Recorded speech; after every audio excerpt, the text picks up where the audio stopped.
Hey everyone, D&D Detective here. So in the next 2 videos in this series, we're going to be looking at how to create a joinable NPC in Baldur's Gate Enhanced Edition. This video is going to handle giving it the skills, equipment, spells, proficiencies, and the sounds that it needs. The video after this is going to cover its dialogue, scripting, and inserting it into an area file. Before you go further though, be sure to check out part 1 of this series, which deals with how to set yourself up to modding. Part 2 will also help you understand some of the tools we'll be using here, especially as it relates to dialogue. By the end of these 2 videos, you're going to know how to do the following. So this guide is strictly going to be for Baldur's Gate Enhanced Edition. Baldur's Gate 2 works very similar to how it's done in this video, but some of the files you'll have access to in Baldur's Gate Enhanced Edition, you won't have access to in Baldur's Gate 2 Enhanced Edition. Also, just a reminder, I'll be posting a link about where you can download the mod we'll be working on. So if you're having trouble, be sure to check that out. Another thing is I strongly recommend that you do this tutorial on a mod-free install of the game. This will help to narrow down any issues that you have. Also, before I begin, take the time to read through this. I used it in my last video, and it gives you some things to keep in mind when watching this video.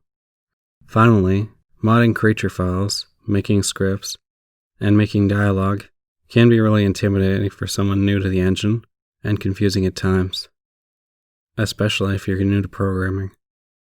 So if you are confused or intimidated, that is totally understandable. Just take your time and revisit what I've said if you need to. Otherwise, if you need any help regarding something specific to this video, then leave a comment and I'll do my best to get back to you. Alright, so the first thing we're going to do is set up our folders. Today the mod is going to be going into a folder called NPC. This folder will have similar subfolder names as the last video. In your main game installation folder, you're also going to make a copy of the wedo.exe file and rename it setup-izNPC. It's a good time at this point to remind everyone, if you do plan to share your mods with anyone, to use a unique prefix for any file names you're making. For this series, I use IZ, and it's fine to use that if you don't plan to share your mod. So the next thing you're going to want to do is to do something similar to what we did in the last video, where we set up our TRA files and our WeDo setup file. In this case, you're going to need TRA files for names and of course the setup of the mod. Like last time, you can use context for creating these files. Though if anyone has any suggestions for better text editors, be sure to leave them in the comments. So now that you've set up your TRA files, now we can set up the TP2 file. You're going to start, as we did last time, with the following. The folder name is obviously different. I'm going to call the name of the NPC we're going to create today, Gurk. I'm terrible with names, so you may want to go with a different name. They are a dwarf fighter mage thief. I know what you're thinking. A dwarf fighter mage thief? That can't be. But guys, we're rebelling from 2nd edition rules for a bit. Have some fun with it. Okay, so there are basically 2 approaches to creating a joinable NPC. The first is creating a new character in the game that has the same class or multi-class that you're going to use. You can also have it as the race you intend it to be, though this only works if it's a legitimate combo, or if you have other mods that remove race restrictions. With this first approach, you create a new pre-generated character in the game, especially a character that is the same class or multi-class combination that you're looking to make. You give them a portrait, ability scores, spells, skills, and Soundsets that you like. You then export that character. You open up a program like Near Infinity, then find that character's CHR file in the characters subfolder. The characters subfolder should be in the same folder as your save files subfolder. It's probably going to be somewhere in My Documents / Baldur's Gate Enhanced Edition. Open up the CHR file in Near Infinity, then change this flag here to make it so that this NPC can't be exported, and change its allegiance to neutral.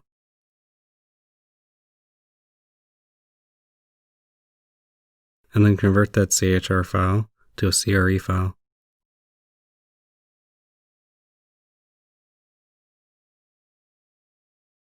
Honestly, this is the fastest way to make a character. It also comes with the advantage of you being able to use portraits, sound sets, skills, and spells in a way that you're probably a lot more used to. This is also less of a headache when it comes to handling sounds. However, it won't let you set the initial meeting sound, which is the sound you hear when you initially talk to an NPC.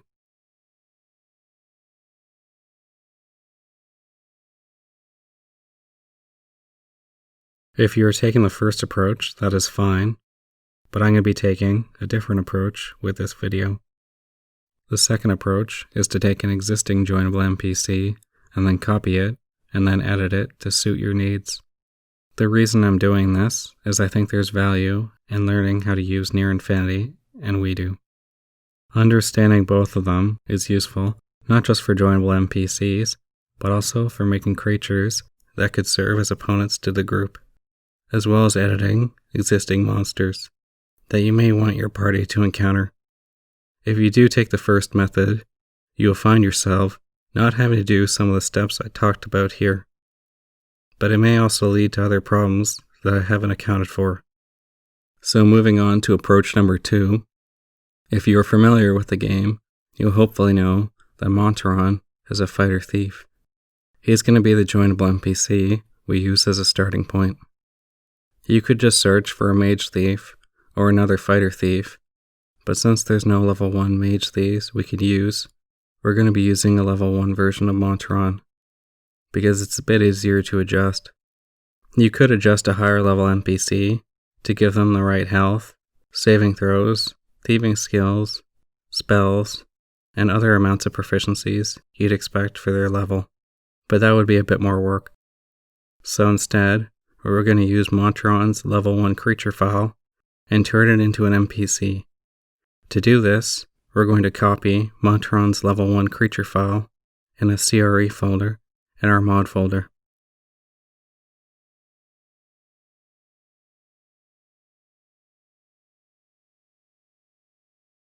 And then open up that copy back in Near Infinity.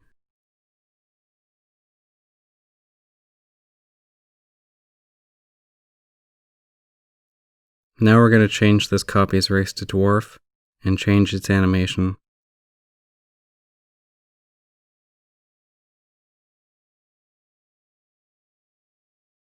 We're going to go with the fighter male dwarf animation. It's kind of the standard animation that you would go with in the case of any multi-class involving a fighter. What animation you choose matters. If you want to make a monster NPC, like a kobold, understand that the animation will not be able to show you attacking with any weapon. For the most part, monster NPCs are going to be very limited in terms of what actually appears on their character sprite. That's just because the animations for using all the different weapons in the game don't exist for them. So you'll be able to get away with short swords or a short bow for a kobold. But that's about it. They also won't have what's called a paper doll, which is what this thing is. So moving on to equipment, our character is only level 1. But it makes sense, given how fragile mages are, and how few spells they can cast at this level, that they would have at least some armor. So we're going to give them studded leather armor and a helm. So giving equipment to characters is kind of an odd thing here. Instead of just selecting an item per slot, you actually first list out items that you might give to this character, and then draw from that list and place them in the inventory where you'd like. You place them in the inventory by choosing the item number that corresponds to that item. As an example, Montaron already has studded leather in his list, and it's item number 3. If you look under his armor slot, you'll see that it puts item number 3 there. So when you're giving an NPC items, you need to add the item to this list, and then adjust a slot in their inventory to have that item by putting that item's number there. When you add an item to the list, it's going to take the next highest item number. This won't get reflected in near infinity at first. So when you add a helm here, this is now item number 4, even though it doesn't say it.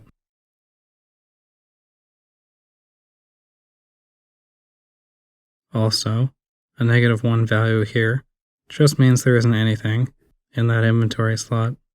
Next, we're going to give Gurk a longsword and a short bow with some arrows. With us using Montaron's file, this is already pretty straightforward, since his equipment is pretty easy to change.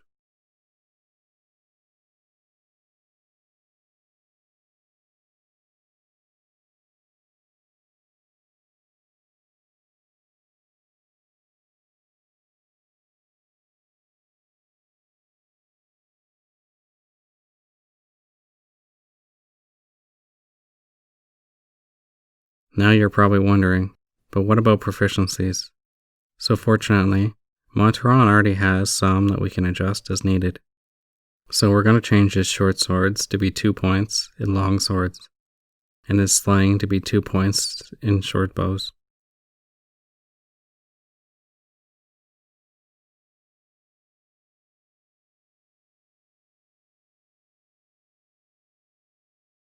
Also a quick note, when browsing through the creature file, you may see proficiencies listed here. These are proficiencies used in the original Baldur's Gate 1. They are much broader in terms of the categories they affect. So while you may see examples of them getting used in BG1, you should still stick to the modifying proficiencies method that uses opcodes, which is the one that we've been using. Alright, so Gurk's got his equipment and is now proficient in it. Now we're going to deal with his thieving skills. So because he's a dwarf, he's going to get some natural thieving bonuses, as well as some dexterity bonuses, on top of the values you have in here. So the values you see here will not reflect them as they are seen in the game. However, they should reflect the 40 points most thieves have at level 1 that they can distribute. Montaron had 10 points in Hide and Shadows, 20 in Move Silently, and 10 in Pickpockets. It's up to you how you want to distribute these. In my case here, I'm going to keep what's here for Hide and Shadows and Move Silently, but switch the remaining 10 points from Pickpockets to Open Locks. So I mentioned at the start of the video that this is going to be a Fighter Mage Thief. So we're going to set the class to that here. On that note, here is where you set the character kits as well. I'm just going to leave this unchanged. But if you do select a kit, just know that the game will take care of the character having the right abilities for their level. So if you say we're to pick an assassin here, you wouldn't have to add in poison weapon yourself. The game will handle that. If you're looking to give an NPC a custom kit, that is something I'm going to be covering in a future video that talks about making custom kits. So be sure to check that out. So the next thing is that we need to give our third class an appropriate level and amount of experience. You want to make sure you give it experience in the right place. In this case, you want to put a value here. I put 24, which will split this 3 ways, be 8 XP per class. This value here is how much experience you get if you kill this creature, so this should be 0. While you are here, we are also going to do our HP total. This doesn't take our constitution bonuses or penalties into account. Strictly speaking, as a first level character, they also get their maximum amount of HP, so put 6 here. Your constitution may boost this further, but the game will handle that bonus on its own. Next thing we're actually going to do is choose our stats. It's really up to you here how you want to stat up this character. I'm just going to start with 18 over 32 strength and go from there. The next thing we're going to do is saving throws. Just focus on what the best that each class would get for its level and put those values in. In this case, 13, 11, 12, 15, and 12 are the lowest numbers that all these classes give you. However, these can be adjusted further down depending on the race you've chosen. Dwarves, halflings, and gnomes each get bonuses to their saving throws based on their constitution score. These need to be accounted for in the creature file. If you miss them though, it's not the end of the world, since they will be recalculated when the character next levels up. Since we're a dwarf, we get this bonus to our death, spell, and wand saving throws, just like halflings. Gnomes only get it to their spell and wand saving throws. Next, we're going to handle spells. An easy way to get this sorted is to find Edwin's level 1 character and just copy the spells he has. First, we've got the 2 spells he knows, Color Spray and Armor. Copy those into Girk's creature file like so.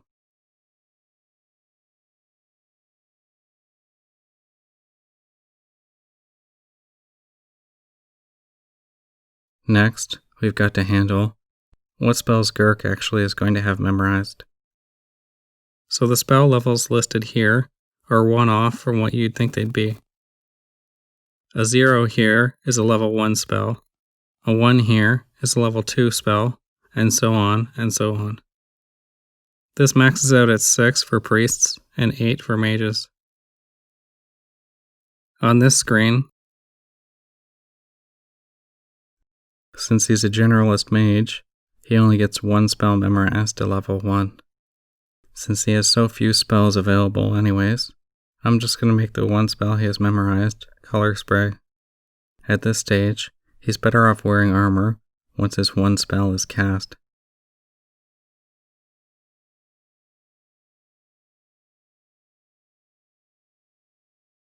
The last thing we're going to do with this file is give a script name to Girk's creature file. This is going to be IZ Girk. We need this because scripts and triggers will use it to know that we're referring to this creature. Now save your creature file. So we're going to handle voice next. You can see all the different voices here.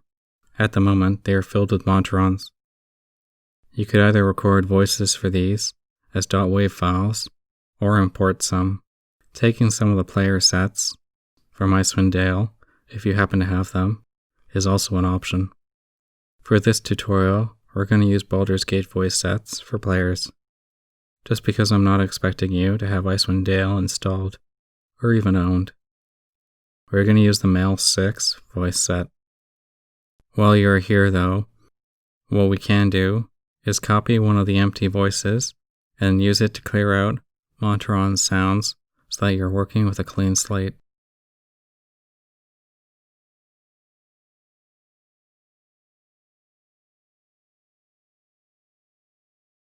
So there are 2 ways you can give this character their voice lines when we are talking about existing string references in the base game.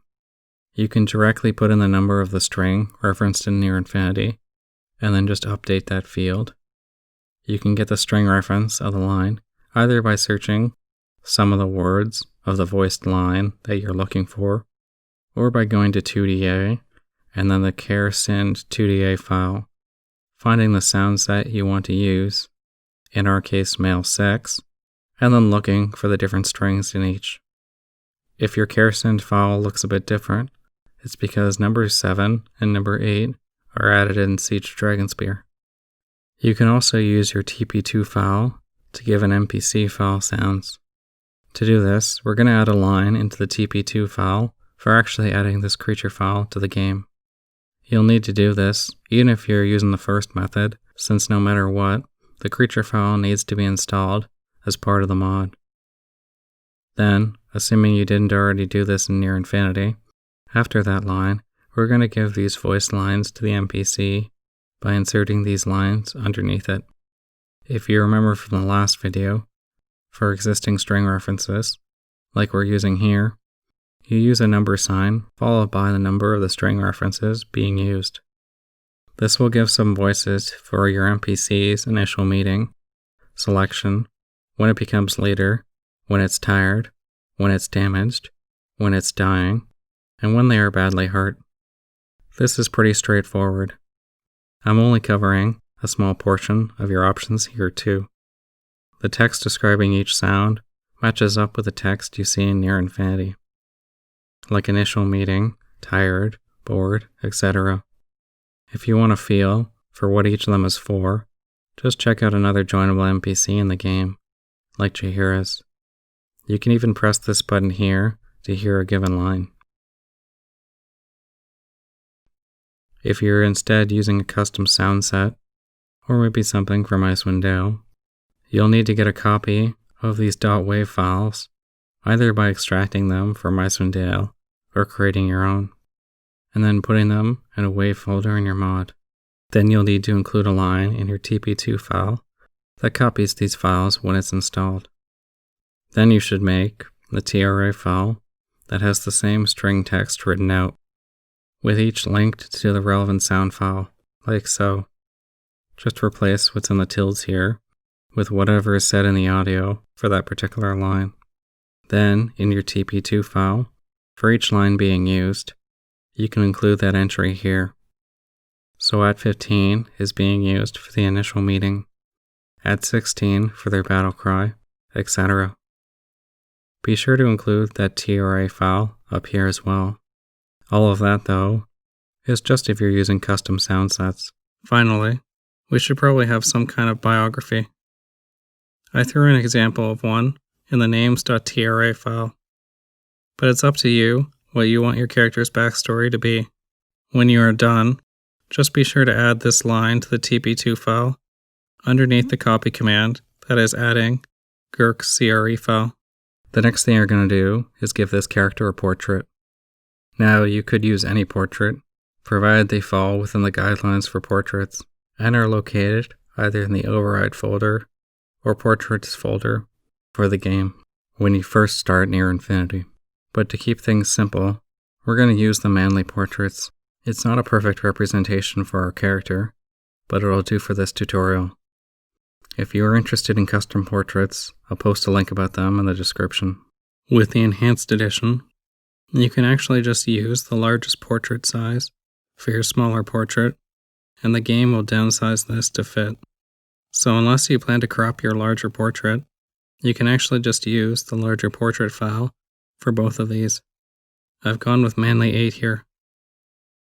If you're using a custom portrait, you do need to make sure that the BMP files for that portrait are copied into the override folder of the person using your mod.